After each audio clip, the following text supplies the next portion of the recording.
I'm going to take you through the PMP mindset that you should carry with you into your examination room. So you could be asking, Oscar, why are we talking about these mindset or principles? I can tell you, the moment you master these principles and the mindset, you're going to be able to eliminate approximately 80% of the answers that you're going to get in your exams. So it's quite a very important process or activity that you have to take for you to understand this mindset.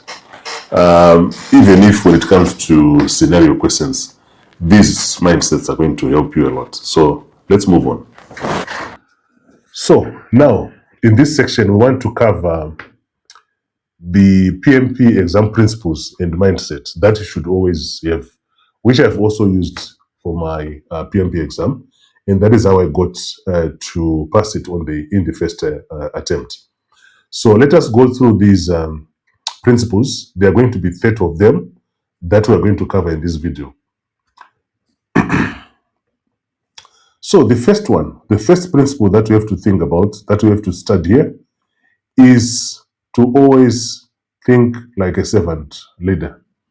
Don't, like what I've seen in practice with other project managers, they are normally dictators, okay? They want to dictate what has to be done in the project. I can tell you, you make your life very easy, especially when you become a servant leader in a project environment. Don't be a dictator. So what do we mean by this mindset? It means you spend more time supporting and helping the team to deliver or to complete the tasks assigned to them in a project environment. It could be an agile project or it could be predictive. So you should always be fetching water and also getting food for the team. You should always be removing any impediments that might come to the team. That's what we're calling servant leadership. You should always be even shielding the team from any distractions so that the team can focus on the project tasks that are available. You're going to find, you're going to come across so many distractions when you're executing a project. You might find that the functional manager might request one of the very important and skilled resource in your project. So you still need to shield that in a project environment if you are becoming or if you are working as a servant leader. Then one of the mindsets you're going to see is going to help you so much when you're going through your PMP exams is assess before taking any action. And this is not just going to help you in terms of project management, but also in real life, you're going to find that this mindset and principle is very, very important. There are going to be so many issues coming to you as a leader in a project, whether it's predictive or agile. And the best that you can do in such scenarios is to try to understand the issue, is to go for the root cause analysis of the issue before you take any action. Say, for example, you are getting an update from one of your team members that a specific vendor is no longer able to deliver a specific component as planned. You don't just rush to say fire the vendor, look for another vendor. You need to try to understand first, what is the cause of this delay? Why is it the vendor cannot deliver?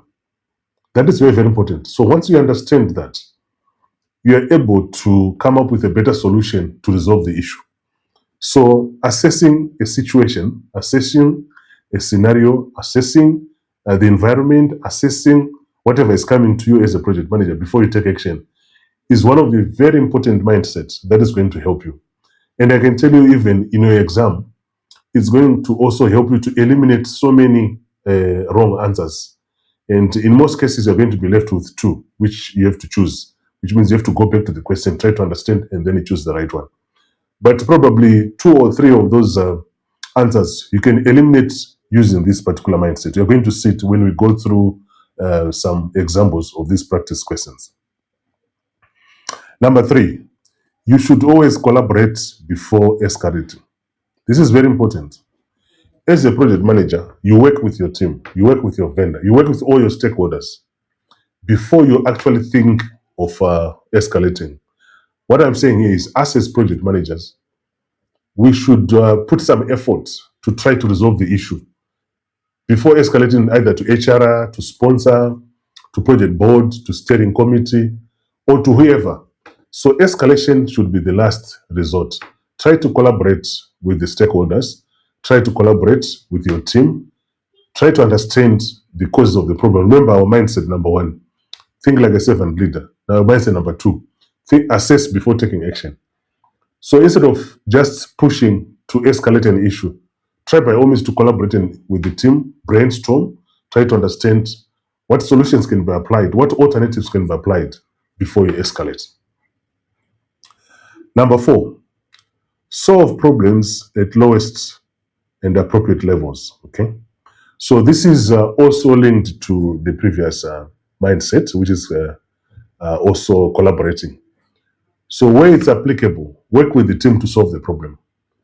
Don't try to go higher at senior management, go to sponsor, go to board, project board, steering committee, and report. Try by all means to resolve the issue at that level. Okay? Number five, protect transparency and trust. So this is a very important mindset, and you are going to find that it will save you a lot when it comes to answering some of these questions during your PMP exam. I've used it before. A project manager is expected to be ethical, no matter the situation. You're supposed to tell the truth. You're supposed to give a proper judgment. Don't lie to anyone. Don't misinform anyone. Always be transparent. If there's a challenge, let all the stakeholders, whoever is interested, to understand the challenge. And if there's a solution that you're planning to implement, always make sure that there's an understanding that there's a challenge and the solution is underway. Don't try to, I've seen it with some other project managers in the field also. They try to hide some of this information. And then at the end of the day, the information is finally exposed. You see, once people, they lose trust on you, if it's not impossible, it will be very difficult for them to trust you again. So always be transparent and always create an environment where people can trust each other. Number six, remove impediments. So this is quite important, okay? When you're working with your team, especially if you're working in an agile environment, during the daily stand-up meetings, make sure that you're always removing the impediments. Impediments are not good for the project. They will always slow down delivery of project deliverables. They always even frustrate team members. People will become disengaged. So you want everyone to be engaged. So always try by all means to remove impediments for the team. Let the team focus more on the project as you remove these impediments. Number seven, coach before commanding. This is very important. Most project managers, they want to command, okay? You are supposed to coach. You're supposed to coach before you command, okay? So always try to make sure that you're getting the buy-in of your team before you do anything.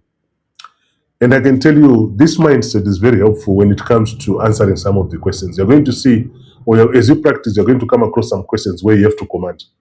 But if you know this particular mindset, definitely you're not going to command. You're only going to coach the team. Number eight, engage stakeholders early and often.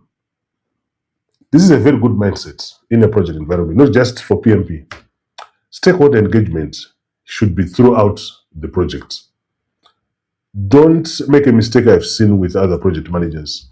They do stakeholder engagement only early in the project. Then the rest, there's no longer stakeholder engagement. Stakeholder engagement or stakeholders, they change throughout the project. Okay. If you want to understand more about stakeholder management, I'm going to leave a link in the description where you can also access a full video which I've created on stakeholder management. So stakeholders, they change throughout the project. Some they are coming in, some they are going out. So their analysis and engagement should also be often and also continuous throughout the project. That mindset is very important. Then number nine, use data and not assumptions. So as you execute the project, okay, there's going to be performance data that you're going to collect throughout the project. And if you want to understand more about project data management, I've also a link in the description below where I've created a full video on data management in a project environment. You can also access it and watch it on my channel also. So use of performance data during project management is very important. Always use data instead of assumptions. Some they want to call it data. I believe it's the same thing. So when you're using data, not assumptions, you're using something close to facts or something that is factual. For example, you are assuming that a certain phase was going to take 2 months and it has taken 5 months. So you now have enough data to say this particular phase, it takes 5 months. And it can also help you to update the lessons learned, which can be either applied in the next phase or next project, or even to the organization as a whole. Number 10, choose prevention as compared to correction. This is very important. In a project environment, if you can avoid something, it's cheaper and easier than to try to correct it. Let me give you an example. If it's something to do with quality, the cost of prevention for quality is cheaper than the cost of correction in most cases, because in some products, you have to dismantle everything or you have to start again. So this mindset is also very important when it comes to PMP exam. You should always choose something that is going to prevent than allowing something to go on and then you try to correct it. You're going to see some of these examples as we go through the practice questions. For example, ignoring a specific item and then trying to correct it later might be more expensive than trying to resolve it at that particular stage of the project. So let's continue with the mindset. Mindset number 11, follow a change control in a predictive environment. This is very important. Changes, they will always come, no matter what. I'm yet to come across a project. I've done more than 20 projects so far. I'm yet to come across a project that is not going to involve any changes, whether it's agile project management or it's predictive. So in a predictive project environment, when your plan or project management plan has been signed off, it will be very difficult for you to just change things without going through approval process to change. So if there's anything to be changed, it has to follow a proper change management process in a project environment. So this mindset is very important. When it comes to answering some of these questions in PMP exam, you're going to get scenarios where if you are going to follow the proper change control process, you won't find any challenges. And normally is the answer. Number 12, let agile teams be self-organizing. Very important mindset here. Predictive, you're having the PM deciding, selecting solutions, procurements, and everything else. However, in an agile environment, you want the team to deliver. Yours is to support them. You're a servant leader. You support them. You remove impediments and allow the team to self-organize in terms of how they want the work to be done, what solutions they can choose for specific scenarios. So that is also a very important mindset. Then prioritize value delivery. Projects, in most cases, they're supposed to deliver value, okay? So you need to prioritize the values. Don't just do a project. If a project is not giving any value to the organization, then why are you going for that project? So that mindset is also very important. If something is not giving value to the project, something is not giving value to the organization, then it's not expected that you should continue with that project. It must be stopped, actually. Unless if it's something that is regulatory, unless it's something that has got, it's a law or for safety, then probably. But still, if it's for safety, that's the value. Number 14, you need to tailor your approach to the context of the project, okay? Most people, they make mistakes here. A project must be tailored according to the context or the environment. A good example is you can even tailor in terms of different domains. For example, you can tell in terms of the stakeholders. A stakeholder that you had in a construction project might be different from a software project, might be different from a medical project, might be different from a research and development project. It might be even different from a financial project. So you need to tailor the approach.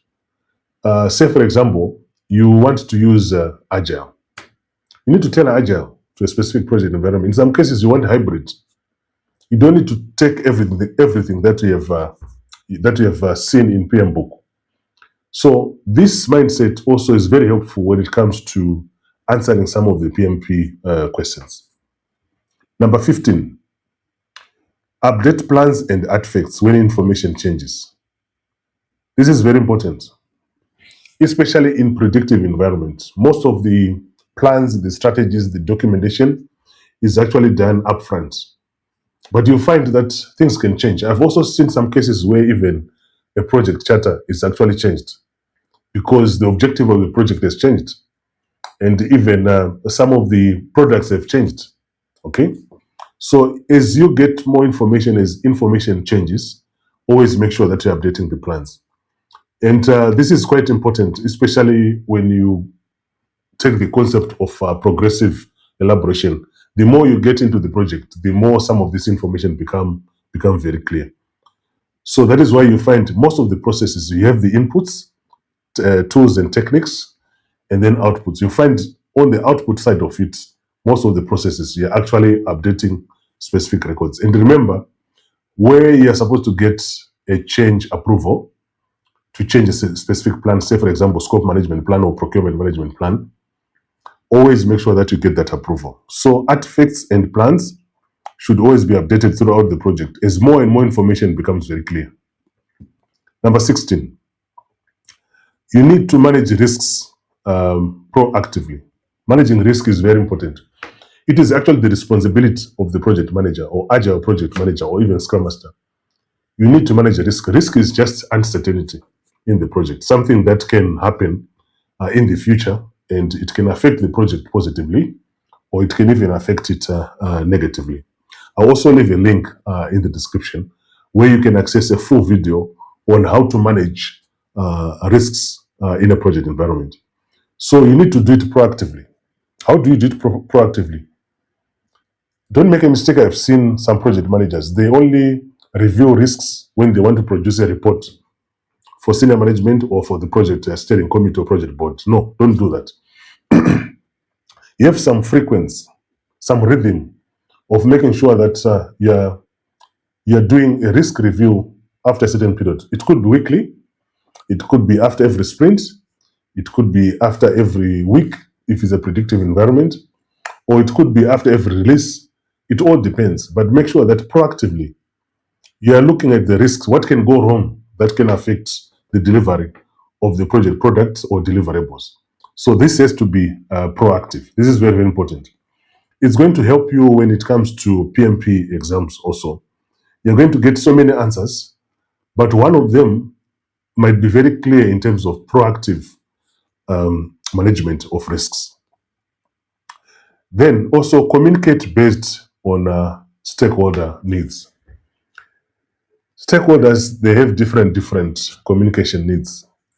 Don't try to have one size fits all.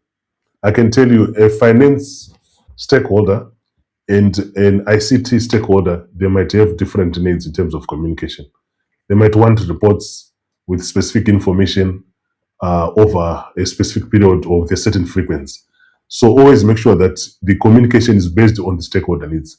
When you do your stakeholder analysis, one of the items you also need to capture is the communication needs.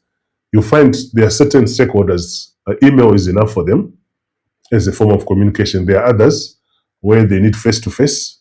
There are others, they just need an update report. Others, verbal is also very important. So that's a very important principle and mindset. It will help you to eliminate some of the questions in the PMP exam.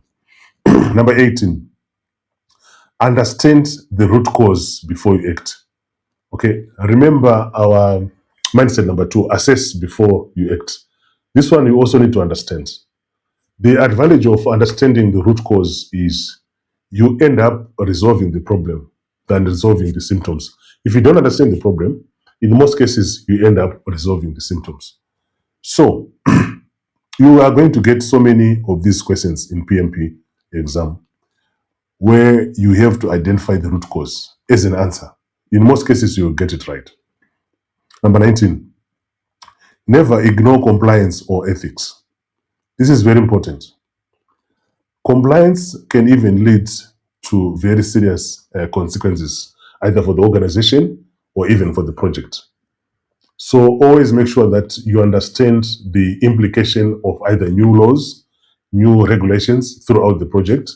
If you're not sure, you can even consult with your legal department or compliance department, and always do the right things. That is ethics. Never lie about anything. Don't do anything wrong. Don't try to shortcut the law. Don't try to circumvent anything. That's ethics. So this mindset also you're going to see as we go through the practice questions. It's going to help you to resolve or also to pick the right answer for that question. Number 20, respect the project charter and objectives.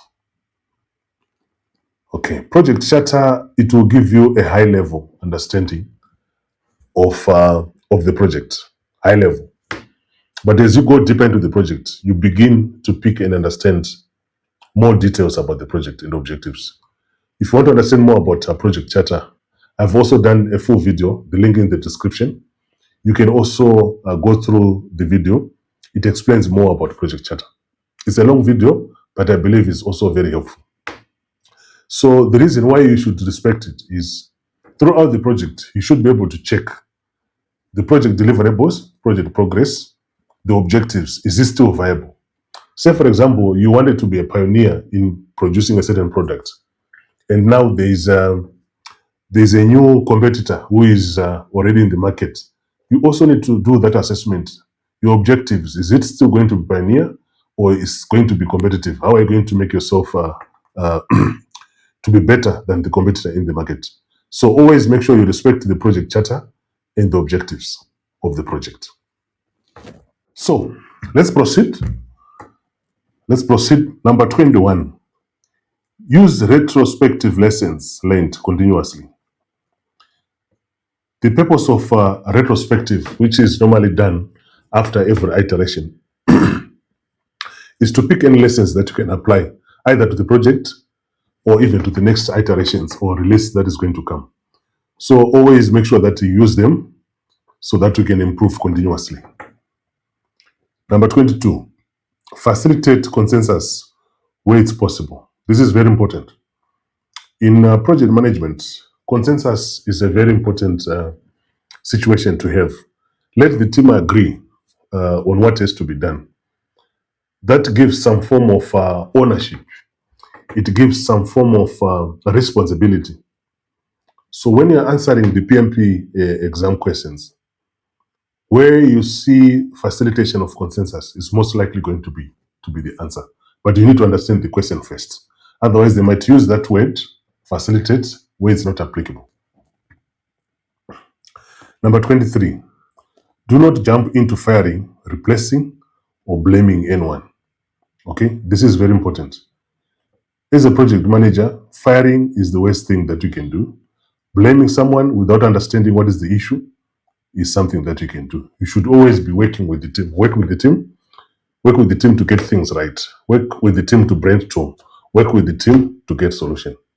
So in a PMP exam, you're likely going to get a question with answers like replace the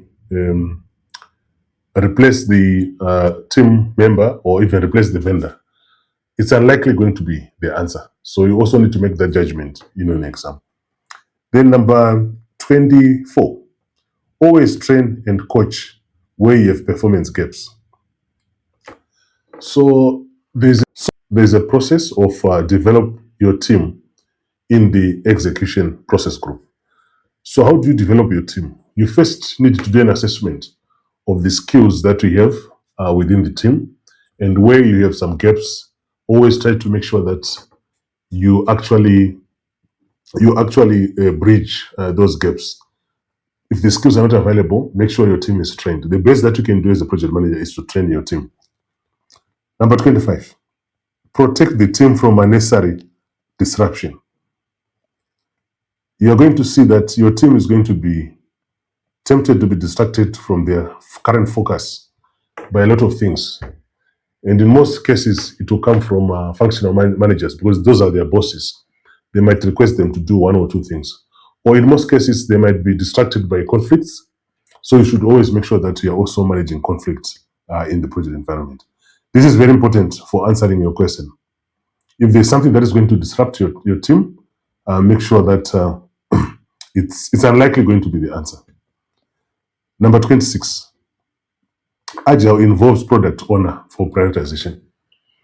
Don't ever make a mistake to try to prioritize features or issues in an agile environment.